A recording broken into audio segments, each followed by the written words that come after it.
مساء الخير على متابعيني وحبايبي الغاليين، يا رب دايما كده تكونوا بخير وسعادة. النهاردة فيديو جديد ووصفة جديدة، هنعمل مع بعض بقى تشيز كيك بس بطريقة صحية ومناسبة جدا لمرضى السكر وكمان الناس اللي بتعمل دايت. طول ما بنعمل دايت كده بنبقى نفسنا في حاجة حلوة ناكلها، بس لو اكلنا حاجة من بره بنبقى متضايقين بعدها وضميرنا بيأنبنا. تعالوا بقى دلوقتي هنعمل حاجة حلوة مناسبة جدا في الدايت، ولو مريض سكر ربنا يا رب يشفي كل مريض ويعافيه، هياكل من التشيز كيك وهو مطمن كده لان المكونات بتاعته صحية جدا. يلا بينا نشوف الطريقة، بس يلا بسرعة بقى اشتركي في القناة ولايك وشير لو عجبك الفيديو. شايفين بقى الحلاوة والجمال؟ مش ممكن تشوفي المنظر ده وتقولي ان هو دايت ابدا، بس صدقوني يا جماعة هنشوف دلوقتي الفيديو مع بعض وهتعرفوا ان ده دايت ومكوناته كلها صحية. انا كان عندي هنا حوالي نص كيلو كده برقوق، كان الولاد مش عايزين ياكلوه فاخدتهم كده وخليتهم من البذر وقشرتهم برضو، يعني شلت القشر بتاعهم وقطعتهم كده وجبت طاسة سخنة ضفتهم على النار وابتدأت بقى ان انا اقلب فيه بالشكل ده. مع السخونة والتقليب المستمر مش هتلاقي قطع خالص. انت ممكن تعملي الصوص اللي احنا هنعمله دلوقتي ده، ممكن تسميه صوص او مربى اللي يعجبك، بس ممكن تعمليه من فواكه كتيرة خالص زي الفراولة. في الفراولة برضو بيكون حلوة جدا ونفس الخطوات دي. هتنضفي الفراولة وتغسليها كويس قوي وتبدأي تضيفيها برضو على طاسة سخنة على النار، ونفس الترتيب والخطوات اللي انتوا هتشوفوها دلوقتي. انا ابتدأت كده اهرس القطع المتبقية كده من البرقوق بالمعلقة. شايفين بقى عامل زي الصوص كده، اللون بتاعه حلو جدا والقوام بتاعه كمان جميل قوي. هفضل بقى اقلب فيه كده، مش هسيب ايديا خالص عشان ما يتحرقش. دلوقتي بقى هبدأ احط له كده معلقتين او 3 من العسل الابيض. انا فضلت احط عسل ابيض احسن ما احط سكر ستيفيا او سويتال. العسل بيخلي القوام بتاعه حلو جدا.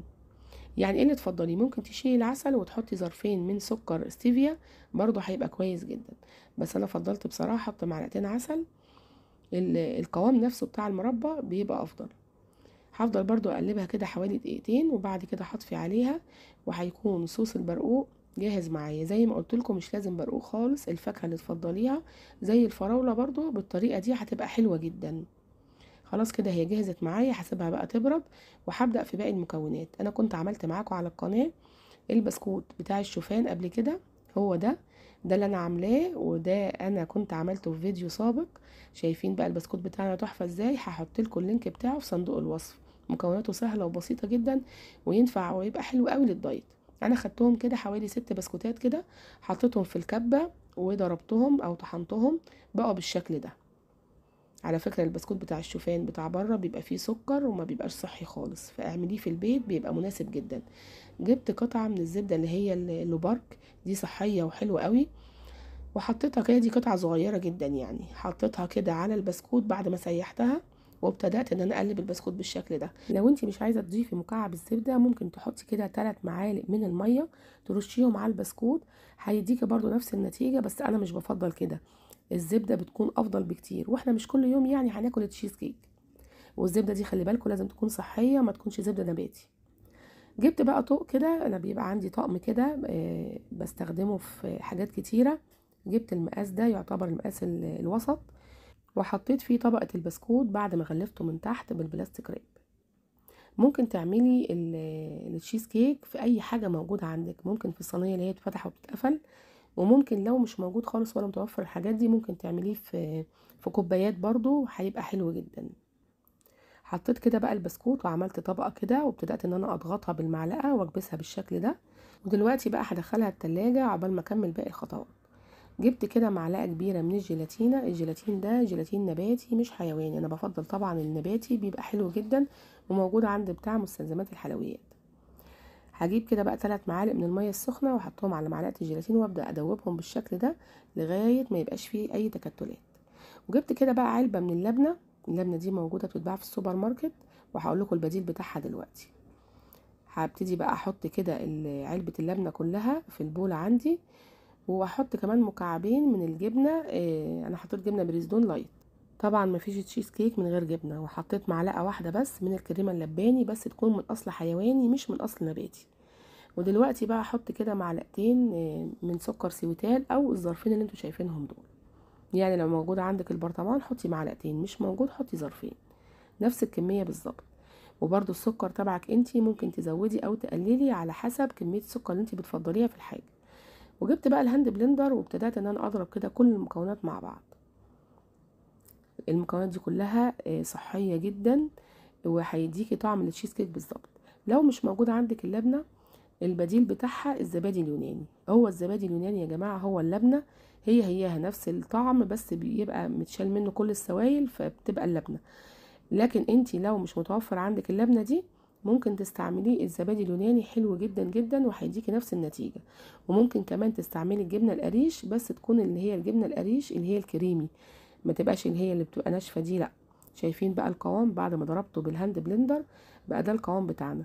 جبت بقى كده البسكوت بتاعي اللي انا كنت عملته ديسك كده، وهبدا اضيف عليه الخليط ده خليط التشيز يا جماعه تحفه جدا، مش هتفرقيه عن التشيز اللي هو العادي مش اللايت.